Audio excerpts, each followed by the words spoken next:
Good night, I'm Mark Seal. Starting with cricket, a 144-run third-wicket partnership between Captain Craig Brathwaite and Roston Chase pushed Barbados Pride to 263 for 3 in their 50 overs of the first semi-final of the Regional Super 50. Electing to bat first after winning the toss at the Coolidge Cricket Ground in Antigua, Brathwaite batted through the innings to make an unbeaten 105, inclusive of 8 fours and 2 sixes. Chase added 81 with 9 fours and 2 sixes, while Omar Phillips made 62 with 10 fours. 93 was added for the first wicket between Brathwaite and Omar Phillips. They took their time going about the innings. Phillips was the aggressor, the more aggressive of the two, and will be pleased to get into some type of form in his third game of the season. Brathwaite himself had been struggling big time, averaging under 20 coming into this match. So a foundation set by the two opening batsmen on a rare occasion for the Pride. 50 for Omar Phillips. It's going across the line, well bowled by Ripley. It's an easy decision. Brathwaite continued to play his shots. On the bottom hand there.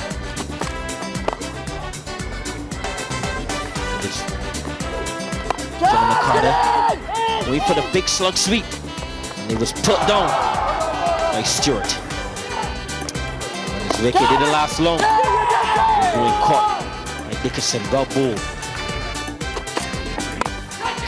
And enter Roston Chase, and he started off with a beautiful straight drive. Hand square the wicket as well. Going, it was a tough chance. Stewart coming up short. Roston Chase continued to play beautiful cricket shots. Brathwaite just in front. Then it started to rain sixes. Roston Chase. Then Brathwaite. Good clean striking into that jet blue zone. That was the best of the lot. Beautiful cricket shot by Chase. 100 moment for Brathwaite. Third 100, first of this season as well. Chase continued to play his shots. This is the wicket of Chase. Good catch in the deep.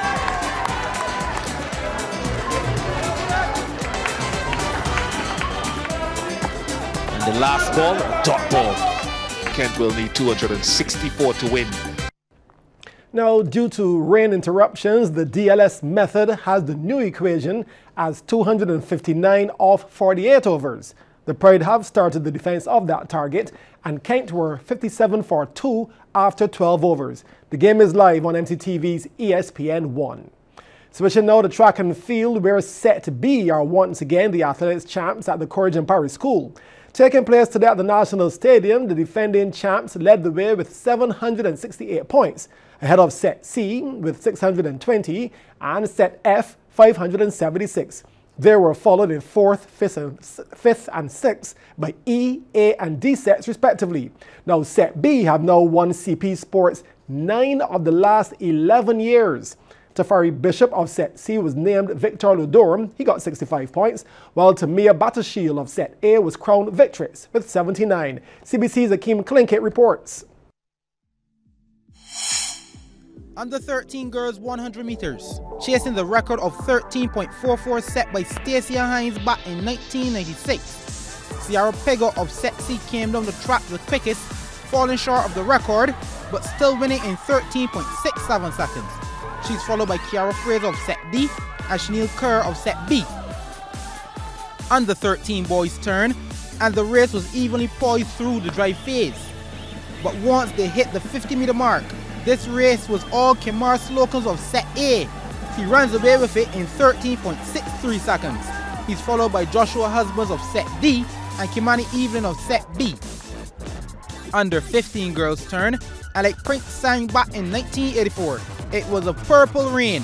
Ebony Brown of Set F stormed her way to the top of the podium, winning in 13.39. She finishes ahead of her teammate Shania Brown, while Kiana Russell of set C was third. Under 15 boys looking to erase a record set way back in 1972.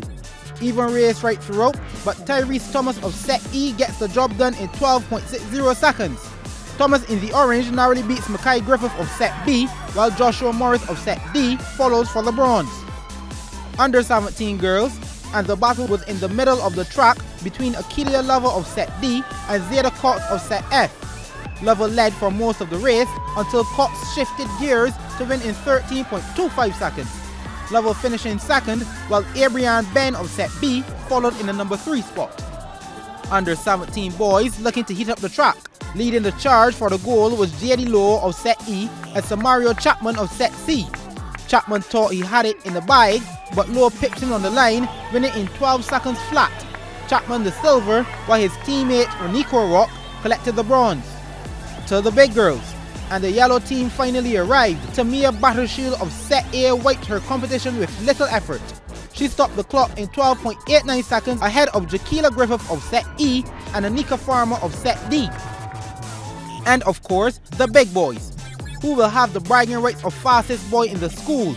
Even race, none given in, but Tyreek Hunt of set E finds everything he needs to take the title, stopping the clock in 11.44 seconds ahead of set C's Tafari Bishop and set D's Jermaine Hall. The top 2 in each of those events are the ones expected to represent CP at BSAC. Akeem Klinkett, CBC Sports.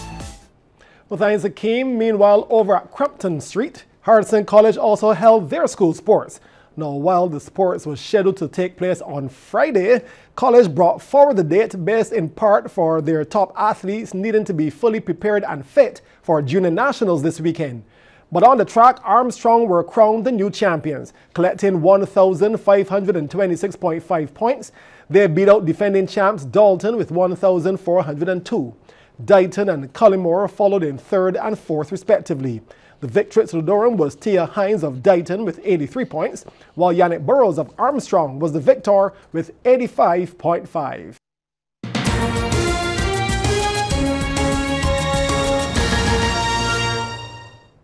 Rain brought a premature end to last night's action in the Silver Hill Road Tennis Tournament. Before the rains came, though, Nicholas Ellis had defeated Adrian Walker 21-15, 20-22, 21-15. Now in the Men's Open, CBC's Sean Green reports on some of the other matches on the night. Let's start with the youth, the under-17s. Ezekiel Easy Ward in the pink against Justin Vaughn, and his unforced errors were a real bother for him all night. Getting the ball over the net consistently was a real challenge, especially against someone with the experience of Ward. You just can't afford that. Ward winning the first at 16. Second game, same problem, into the net like a fish once more. But his entire game wasn't that bad. Here, Vaughn makes some crucial returns and gets a nice juicy lob, taking a big bite out of that one. However, Ward will still keep his nose in front, returning straight down the line with pace, and Vaughn's radar is off. Then Ward sets him up beautifully, going to his left, then to his right to finish off the game at 11. This is Dominic Brown in the yellow up against Shaquem Nurse, with both boys already with a set each under their belts. Nurse with some quick hands, too hot for Brown. One good feature about Nurse's game was his dancing feet, used to good effect here, getting swiftly into position to execute. Also tossing in an ace for a good measure. And another one right behind it, Brown getting more concrete than rubber on that one, as Nurse went on to win 18-21, 21-13, 21-15. Men's Open featuring Romel Ford sporting the black do-rag backing against Mosiah Williams. Ford holding the pose. Williams still knocking despite that shot. Ford getting a bit wrong-footed on that shot. Ford with an unorthodox serve and Williams equal to the task. Wait, did he just hit the ball from between his legs? Well, that paid off. This shot certainly didn't, falling short. But unorthodox or not, he still got the job done. And in the end, after running his man from side to side, he decided to play straight down the line.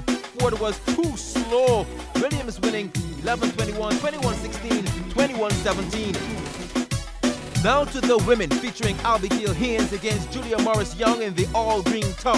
The battle of the backhands before Haynes switched it up and found Young wanting. Haynes with a nice easy return from Young, and she puts it away, of course. Young with a chance to serve and wanted to return the favor, but that's just out. But in the end, it was Haynes who came away as the victorious one, winning 21-14, 21-11.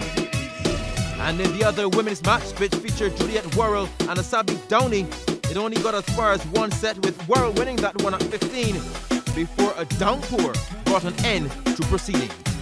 Sean Green, CBC Sports. Now the basketball, where Queens College were in winner's row last evening when they defeated Combermere in the girls' basketball competition.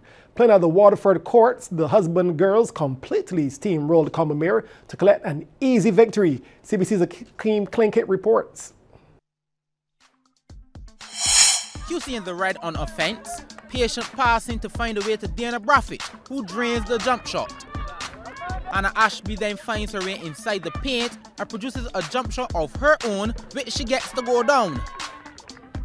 QC on the move again.